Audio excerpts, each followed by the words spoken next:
Somos los podcasters. Búscanos en Facebook, Instagram, Spotify, Anchor y Apple Podcasts como @lospodcasters. Escucha nuestro playlist en Spotify, Mejores Discos del Siglo XXI.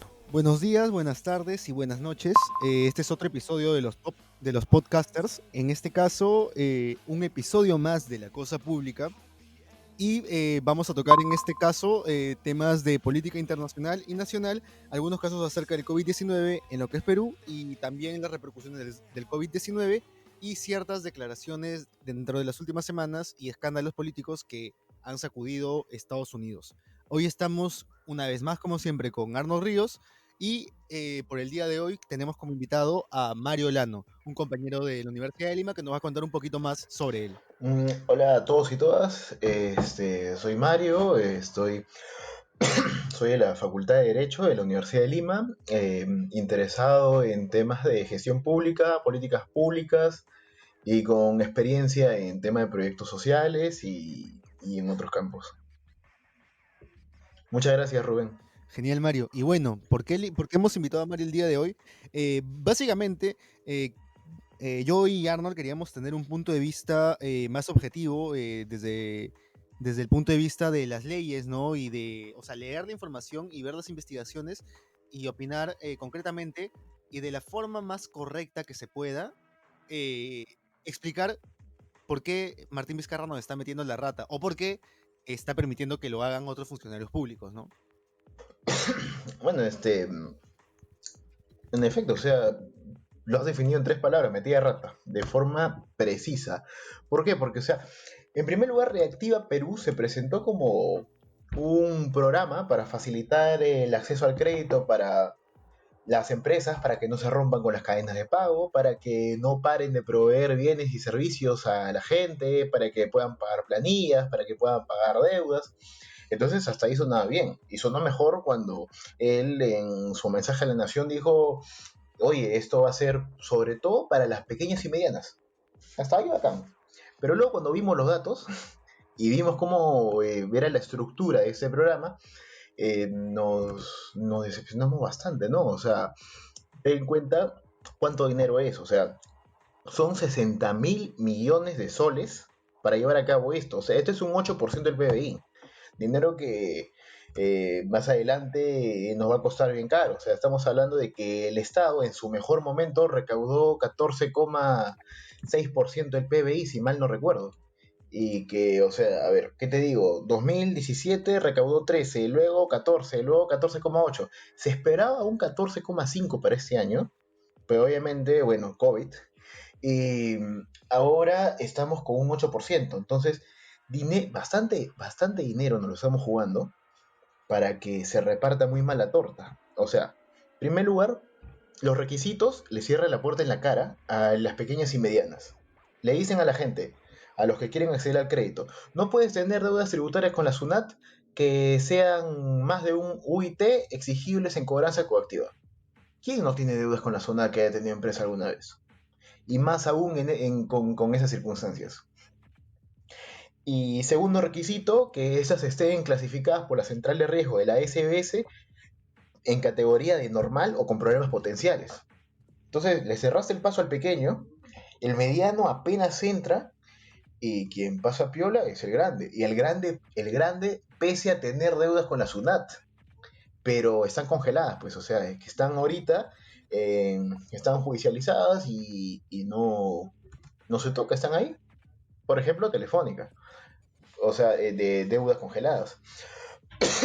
El tema con Reactiva es de que estamos hablando de empresas que han pedido crédito, que le pertenecen a los mismos grupos empresariales de los que son dueños, gente de los bancos que están administrando este crédito que el Estado les ha dado a 0,5%, y el Estado le ha dicho a estos bancos: mira, Cholo, puedes prestarlo, pero tope 3,6%, de ahí no lo puedes subir. Obviamente, mientras más pequeño seas, vas a ser, bajo un análisis de riesgo del banco, más riesgoso. Mientras más grandes, menos riesgoso, porque tienes más bienes embargables para asegurar el crédito. Entonces, le van a dar menos crédito si es que le dan, y con la tasa más alta al más chiquito, que logró pasar estos requisitos, y al más grande, este, a menor tasa. Si es que son clientes del banco, aún menos.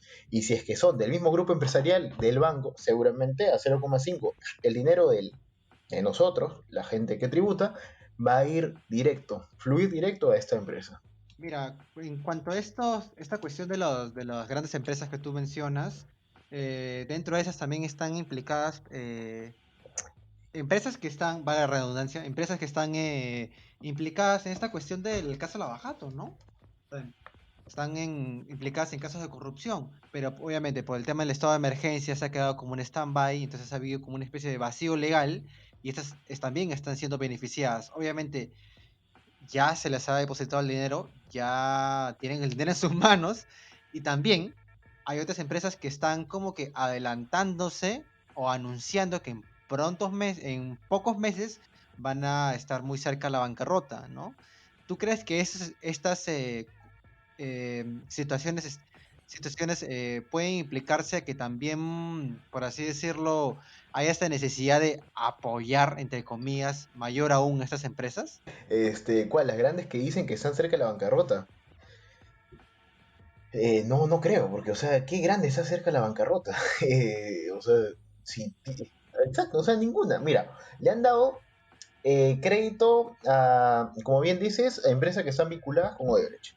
Le han dado crédito a empresas que, por ejemplo, dieron el comercio, que hace poco ha despedido a más de 100 personas que llevan años ahí. Le han dado a Lacato, que durante años la gente viene quejándose de que las asistentes sociales no son cualquier cosa menos asistentes sociales y que incluso, por ejemplo, en posgrado les han subido la pensión.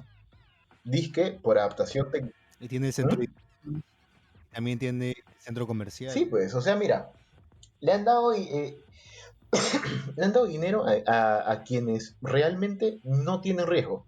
Y a los que sí tienen riesgo, pues no va a haber crédito. Claro, y para continuar el tema que tú mencionabas de las universidades, por ejemplo, ¿no? Hemos visto que en universidades como la de Lima y seguramente en universidades como la Universidad Católica también debe de haber sucedido que las clases prácticas se siguen dictando a pesar del aislamiento social, es decir, se están volviendo clases teóricas y con partes prácticas, pero con los propios implementos de los alumnos y también sus propias limitaciones, ¿no? Es decir, cuántos realmente cuentan con internet, ¿no? O cuántos cuentan con o con una buena banda de internet, ¿no? Para hacer videollamadas durante todo el día. Y ponte, si tienes más de 2 hijos y ahora también con el colegio, o sea, es una situación bastante complicada para los estudiantes y en parte del sector de educación. No muchos, no muchos centros de estudios han decidido bajar sus pensiones y como tal vez conversábamos un poco antes, o sea, o bien se baja el sueldo de los maestros en cierta medida, si se comprueba de que no hay, de que se pierde la calidad por ese lado de la enseñanza, pero creo que principalmente también por el tema de la infraestructura que ya no están brindando las universidades, ¿no? Carpetas, espacios, equipos de video, diseño gráfico, edición de video, grabación, o sea, todo tipo, ¿no? Hasta debe haber otros cursos más, ¿no? Por ejemplo, cursos de ingeniería, cursos de laboratorios, ¿no? Cursos de arquitectura, o sea, todo ese gasto de infraestructura por el que estamos pagando y no le estamos recibiendo, de alguna manera debería de reembolsarse o recortarse, pues, ¿no? O al menos postergarse ese tipo de clases. Ah, mira, también, algo que también me estoy olvidando es ese tema de Exacto. que dentro de estas grandes empresas está incluida Cineplex y Cinemark. Empresas que no necesariamente van a estar en funcionamiento a corto plazo. O sea, ya desde el inicio del estado de emergencia, el gobierno ha dicho que servicios de entretenimiento como conciertos o el cine van a estar deshabilitadas o van a estar suspendidas. Entonces, ¿para qué darle un beneficio o el crédito monetario a esas empresas que si no van a estar en funcionamiento, ¿no? Ni en la fase 2 ni en la fase 3 por ahora. Entonces está viendo esos pequeños deslices, esos pequeños, por así decirlo, favores, ¿no? Son favores prácticamente que el gobierno le está haciendo a estas grandes empresas para poder reactivar esta economía, ¿no? Y también, obviamente, todos somos conscientes, para nadie es extraño, a menos que no se viva en una burbuja, ¿no? De que la población de Lima Metropolitana o también la mayor parte del país, el 70% de la población está representada laboralmente dentro de lo informal, ¿no? O dentro de los MIPES o pymes. Entonces, Vizcarra, en sus notas de prensa, en sus declaraciones, ha estado diciendo que este crédito, en primera instancia, iban a ser beneficiadas. Entonces, se está dando todo lo contrario. Todo lo que pensábamos que no se iba a dar, lo está haciendo. Entonces, bueno, ahorita no ha declarado nada, ahorita Exactamente. no ha mencionado nada todavía. Obviamente, en el último mensaje de la Nación no había, qué casualidad, no había ninguna pregunta de los reporteros que es sobre este tema, ¿no? Entonces, probablemente se le esté comentando esto recién la próxima semana, dentro de 15 días, o probablemente tenga la misma reacción a lo de Richard Swing, Exacto. de que todo pregunta, comentario o intuición de los reporteros recién sea algo muy tardío, ¿no? Exactamente. Y es extraño porque, o sea, yo no veo tanto blancamiento a Vizcarra, o sea, tanta franela a Vizcarra. De hecho, hasta hace un tiempo sí se notaba, ¿no? De ciertos canales, pero igual no pasa nada. O sea, simplemente nadie hace nada. Es como si de repente se hubiera llegado a un punto de acuerdo, ¿no? En ese punto del gobierno en donde ya la empresa se pone de acuerdo con el presidente y las cosas empiezan a caminar y no hay problemas, ¿no? Los Ujú. conflictos sociales desaparecen, la delincuencia disminuye, la policía sale a las calles, o sea, es como que, ¿me entiendes? O sea, no sé si me dejo entender, o sea, crea un escenario propicio que beneficia tanto al Estado para tener el control y también beneficia a la gran empresa, porque mira, por ejemplo, ¿no? Ahora se va a destinar con Reactiva Perú, este, perdón, con Arranca Perú, con este Ujú. otro programa de incentivo social, lo que se va a ser generar puestos de trabajo. O sea, se va a destinar dinero extra para infraestructura, para desarrollar infraestructura, etc. Ya, esas obras de infraestructura, ¿quiénes las van a ejecutar? Si el Estado no tiene capacidad de ejecución. O sea, es muy probable que las empresas constructoras de Van a ser Odebrecht. tercerizadas, es lo más probable. Es lo Es lo más más probable. probable. Es lo más probable, ¿no? O sea, y hasta, o sea, con esto último de Reactiva Perú, hasta el mismo Domingo Pérez del equipo especial de Baja todavía salió a decir de cómo se le está dando dinero a estas, o sea, a estas empresas que hasta están siendo investigadas. O sea, hasta alguien que se podría decir que era hasta los más recalcitrantes, ¿no? Decían de que era aliado de Vizcarra. Por ejemplo, ¿no? Decían primero de que, bueno, de que porque de repente Domingo Pérez era moqueguano, o porque era de. O sea, porque tenía alguna afinidad con Vizcarra, porque era de izquierda, etc., ¿no? Y que por eso iba más que nada por su lado político o lo beneficiaba con sus acciones, ¿no? Políticamente. Pero en verdad no, o sea, si hasta él lo critica, es decir, hay que ver de que las decisiones últimas que se están tomando son muy extrañas, ¿no? Y hay muchas irregularidades en cuanto a los ministerios, o sea, se ha continuado con las irregularidades que sucedía en el gobierno de PPK. Pues sí, en efecto, o sea, muy extrañas en el sentido de que, por ejemplo, mira, le han dado, perdón por volver al tema de reactiva, pero solamente un datito chiquito, más que todos los demás bancos juntos al BCP. Se ha llevado más del, casi el 55% de la torta, casi el 60%. Más, bueno, creo que está por 60. Yo el otro día estaba conversando con una persona que me decía, oye, ¿por qué no le han dado al Banco de la Nación para que el Banco de la Nación lo reparta? Bueno, o sea, no quiero coincidir con la prestigiosa mesa de los amigos de Rey con Barba y Caballero, pero Banco de la Nación funciona pésimo. O sea, que había una necesidad de repartirlo con terceros, bacán. Pero, o sea, yo estoy seguro que, no quiero que especular, pero de que ahí hay algo no tan limpio en la repartición. O sea, me parece raro que le hayan dado casi el 60% al BCP. Y sobre el tema de Arranca que estaba comentando Rubén, sobre quién va a terminar gestionando estas obras, mira, estuve viendo Arranca y decía que se va a centrar en 4 ámbitos: transportes y comunicaciones, vivienda, agricultura y programa Trabaja. Transportes y comunicaciones y vivienda, por coger los dos primeros nomás, son obras, son concretos. Dime una constructora que esté en capacidad de poder ejecutar una mega obra que no sea ni lo que queda de Odebrecht, ni Graña Montero y cercanos al club de la construcción. Exacto. Van a terminar por, entre comillas, necesidad pública trabajando con esa gente. Desgraciadamente. Este tema de Reactiva Perú es bastante particular, ¿no? Porque se busca emplear 1 millón de peruanos que de repente no pensaban, o sea, está bien, ¿no? El trabajo dignifica, etc., pero de repente, o sea, imaginemos el shock, ¿no? Tenían otro plan para sus vidas, de repente estaban metidos en el sector servicios, ¿no? Como muchos peruanos que trabajan en informalidad, ¿no? Que de hecho es un sector mucho más dinámico, ¿no? No tan esforzado físicamente, no de tanto esfuerzo físico. Y ahora pasar a estos sectores, a estos rubros, es decir, también, o sea, el impacto moral de la gente va a ser un impacto importante, ¿no? Ah, bueno, sí, y es decir, ¿no? En cuanto a con todo este escenario, que se perfilan las figuras políticas hacia las siguientes elecciones, lo hemos visto ahora recientemente, ¿no? Quienes tienen más intención de voto son George Forsyth y Daniel Urresti. Y en verdad sabíamos que también por ahí estaba cerca a Antauro Humala hasta hace poco. Entonces son opciones que son los clásicos outsiders, ¿no? Outsiders en diferentes tonos, en diferentes grises, ¿no? Y en este caso, George Forsyth hace poco salió en el programa de Mónica Delta, en el Canal 2, a hablar sobre por qué no se realizaban algunas cosas en la victoria, o por qué había habido algunos errores en la gestión de la victoria. Y, y luego también por qué es de que ciertas normas de sanidad no eran, por el COVID-19, no eran aplicables a la infraestructura y a la distribución que tienen ciertas zonas comerciales de este distrito. Y en este caso, porque él comentaba? Por la burocracia, por el tema de que hay funcionarios de que simplemente quieren seguir pegados al Estado y vivir del Estado, y bueno, y que se benefician de que simplemente caigan ministros y vuelvan a entrar otros ministros y sigan rotando y que todo se reinicie continuamente.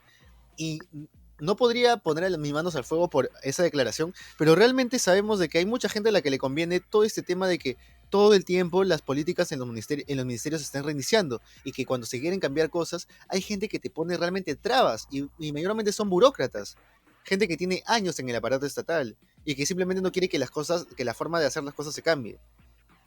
Entonces, por un lado tiene razón, y seguramente también le deben de estar poniendo trabas a otros alcaldes de Lima, pero por otro lado, o sea, también qué tan responsables son estas trabas y qué parte también es ineficiencia de Forsyth, ¿no? Que también por otro lado ha tratado de una manera bastante despreciable a gran parte de comerciantes, ¿no?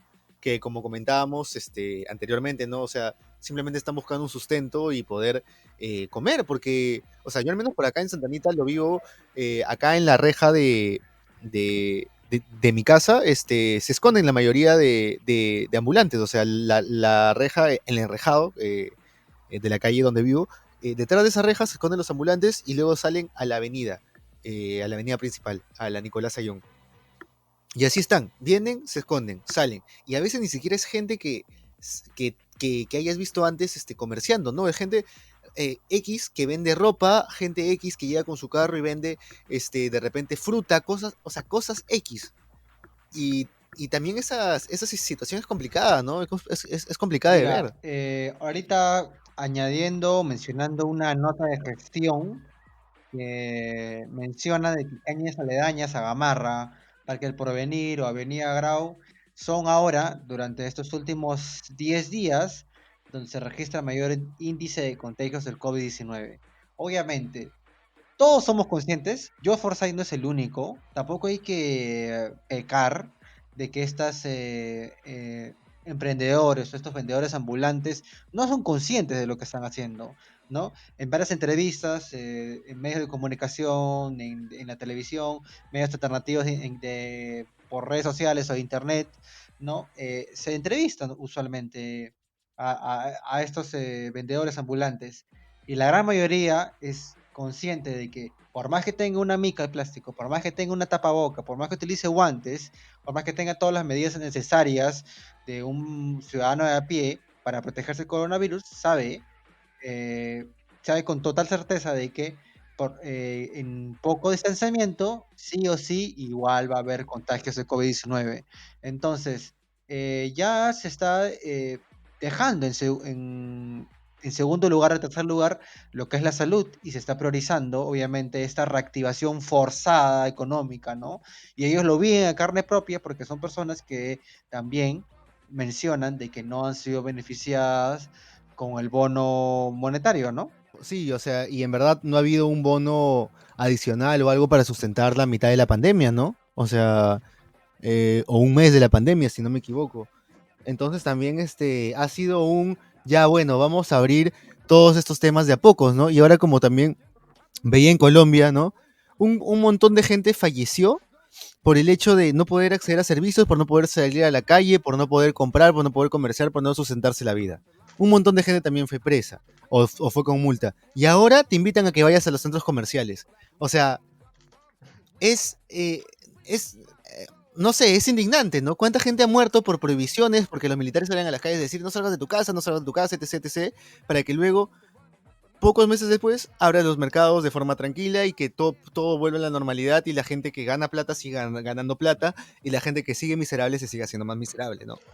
Entonces es como que la gente que tiene menos plata siga teniendo menos plata. Es como que, ¿por qué, o sea, qué, qué chiste de mal gusto realmente, ¿no? No, el chiste mayor de mal gusto ha sido de que todavía Vizcarra lo haya mencionado en su mensaje de nación de que esta reactivación económica ya iba a priorizar las medianas y pequeñas empresas, ¿no?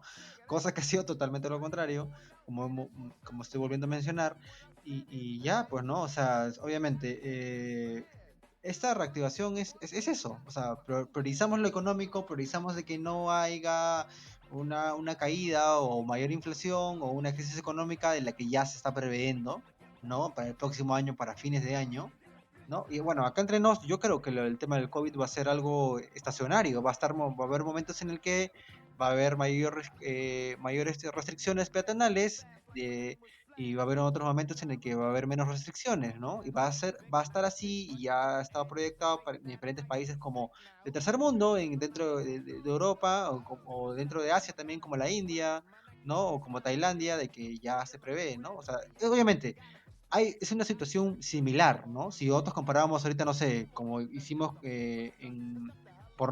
nuestra inexperiencia o nuestra, no sé, o también por tener mayor información, como hicimos en el episodio pasado con Adriana, con el tema de España, ¿no? O sea, obviamente, no estamos comprando ahorita un país de primer mundo, por así decirlo, porque se han tomado mejores medidas, unas medidas un poco más a largo plazo, ¿no? Obviamente, todo el mundo ahorita, recuerdo, en marzo nomás, mediados de marzo, todo el mundo criticaba a España de que el vocero salía y no daba datos inexactos, o que no está dando medidas realistas en su país, cosa que se ha estado mejorando gradualmente.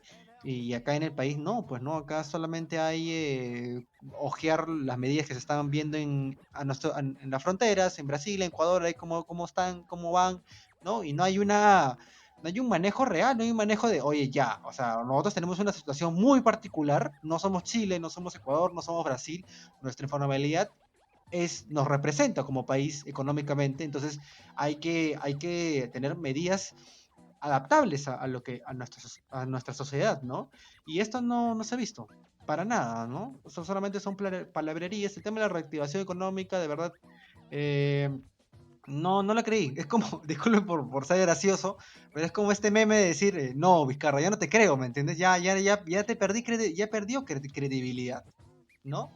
Y obviamente no somos los únicos. Estos ambulantes, peor, ¿me entiendes? Ya no creían nada y peor aún de que se están muriendo de hambre y que tienen que pagar deudas. También es como una persona, también pagan deudas, pagan educación a sus hijos, ¿no? Y ahorita vamos a ver el tema de la educación con las universidades privadas, un par de minutos después. Pero eso, ¿no? En resumen, esto de que ahorita está viendo como un sálvese quien pueda, trabajar como puedas, con las medidas que afectan a tu salud eh, dentro de 14 días, ¿no? Como es el COVID-19. Coincido plenamente, o sea, se ha notado de forma muy clara de parte de Martín un intento de priorizar el privado respecto al público, o sea, no solamente cuando recién asumió el mandato y la muy famosa y bien llamada ley de explotación laboral, sino luego con dos ejemplos. El inicio de la cuarentena pararon todas las actividades, pero una de las cosas que no paró fueron, por ejemplo, actividades mineras, en plena cuarentena. Claro, los operarios son de allá, pero ingenieros eran de Lima, eran de la costa, Y yo, o sea, no puedo dar fe de ello, pero tengo bastante seguridad en que si es que en algunas zonas de la sierra se empezó a notar brotes de COVID, fue por eso. O sea, tengo una sospecha que la tengo clara por ese punto. Y el segundo punto es algo muy, muy reciente. O sea, que ha pasado bastante piola estos días, que curiosamente nadie le pregunta cuando sale a hablar en la tele. Hay algo llamado el Decreto de Urgencia 013, que es el que establece control previo de operaciones de concentración empresarial. En pocas palabras, para que no haya eh, posiciones dominantes en el mercado en determinados rubros, porque como lo sabemos, la experiencia peruana nos ha mostrado de que se presta para el abuso, o sea, siempre es así. Por ejemplo, lo están haciendo ahorita la cadena de farmacias, pero bueno, esta debía entrar en vigencia el 20 de agosto. Vizcarra, el 11 de mayo, mediante un decreto legislativo, prorrogó la entrada en vigencia de esta norma hasta el 1 de marzo del próximo año. Vamos a tener un año más en que probablemente empresas vayan a fusionarse, vayan a hacerse más grandes, tener posiciones dominantes y bueno, terminar de cobrar lo más alto que se pueda a un país que va a estar tremendamente golpeado con una crisis terrible que se va a venir estos años. Quería meterle primero, para cerrar el tema de lo de Vizcarra, bueno, de que es difícil criticar la posición de un presidente, ¿no? Y el peso de cada acción que toma el mandatario de un país, porque uno nunca lo entendería realmente. Pero por otro lado, ¿no? Hemos visto que, como mencionaba Mario, desde un inicio ha tenido una posición bastante similar o alineada en cuanto a las leyes, en cuanto a decretos, de seguir haciendo un modelo que había dejado eh, pero Pablo Kuczynski, ¿no? Y en este caso, o sea, comprobaríamos un poco de que buscó dar ciertas medidas populistas o populistas pero poco efectivas en el largo plazo o o materialmente para poder tener contenta a la población y poder hacer ciertos cambios eh, para, para que ciertamente siga en piloto automático el modelo económico, ¿no? Porque al final la reforma política no se ha concretado. Básicamente, ahora se han anulado las elecciones de las primarias de los partidos en el Congreso. eh, Se quieren cambiar ciertas cosas de la reforma política. La reforma judicial todavía está en pañales. Es decir, estamos en un escenario más, con unas instituciones democráticas mucho más frágiles que antes de que llegara Vizcarra, en cierta forma. Y es complicado y es curioso cómo se ha desencadenado todo, porque es decir, uno puede decir, ya, ok, teníamos el liderazgo de Vizcarra y teníamos la confianza en el presidente y que tomara las instituciones y las reformara, pero si las deja medias y no las reforma, ¿qué va a hacer el siguiente presidente? ¿Y qué va a hacer de nosotros, o sea, en base a quién sea el siguiente, ¿no? Y eso también es preocupante, ¿no? Y por otro lado, para finalizar sobre Hugo Blanco, o sea, eh, realmente es como si, no sé, o sea, yo creo que hay gente que ha nacido para ser zapatilla o trapeador de otros, o simplemente nunca ha conocido lo que es la opresión o el maltrato, la violencia. Y la verdad es de que, o sea, si bien no se pueden criticar, o sea, si bien hay mucho relativismo histórico o relativismo contextual o de otro tipo, ¿no? De comparar cierto, o sea, no podemos ver con lo mismo, con los lentes de ahora, ciertas cosas del pasado. Decir que Hugo Blanco fue un terrorista me parece excesivo. O sea, creo que hasta el momento en que sucedió lo de Hugo Blanco y el tema de la Concepción y el tema de otros levantamientos en armas dentro de Latinoamérica, era un momento en que de verdad las comunidades campesinas y sobre todo las comunidades indígenas estaban en una condición de prácticamente esclavitud y no tenían tierra, no tenían nada para ellos. O sea, o sea, es como si criticáramos de repente a, qué sé yo, a Abraham Lincoln por la guerra contra el sur. Bueno, y ahora entiendo por qué diablos criticarías una película de Hugo Blanco, ¿me entiendes? O sea, ¿cuál es esa opinión o cuál es esa posición recalcitrante o con cuáles posiciones recalcitrantes coinciden, men? Porque realmente, eh, si estas personas no hubieran estado en lo correcto, en lo que postulaban, a pesar de que algunas personas cuestionen o consideren incorrectos los actos, no se hubieran dado las reformas agrarias que se dieron en los años siguientes. Y ahora esas medidas no serían un tema de justicia social que se han repetido en todas partes del mundo. Bueno, ¿no? Este tema de que ha habido, bueno, que han fallecido, por ejemplo, ¿no? Ciudadanos venezolanos, también ciudadanos peruanos, de lugares bastante vulnerables, ¿no? Y este artículo de New York Times recopila estas historias y en verdad es, no sé, es chocante, la verdad, porque son personas que de un día para otro vieron cambiar sus vidas, ¿no? Por la precariedad del trabajo que tenían y por la cercanía de los mercados. En pocos días o pocas semanas fallecieron y, por ejemplo, viudas con un hijo de 8 meses y un hijo de 10 años, o sea, situaciones bastante trágicas realmente. Y por otro lado, ¿no? Hemos visto también que por qué se ha dado en parte por la corrupción, ¿no? Y en este caso teníamos el tema de, como mencionaban, ¿no? Richard Swing, ahora el tema de la SUNEDU, de Martín Benavides, que en este caso, al parecer, se habría hecho una ley con nombre y apellido, en este caso para Interbank, para la UTP, para el grupo Intercorp, mejor dicho, que tiene a la UTP, mediante, ¿qué es perdón, el tema es el siguiente. Salió una ley que prohibía el abrir nuevas universidades, ya sean privadas o públicas, y tampoco daba plazo para que éstas presenten un plan de reorganización, reestructuración, etc. Pero días después salió una ley que comunicaba, ahora bajo Martín Benavides, ¿no? con Martí Vizcarra y Ceballos de primer ministro, en donde esta ley mencionaba que sí se podía dar licenciamiento a nuevas sedes de universidades ya licenciadas. Entonces, ¿esto qué significa?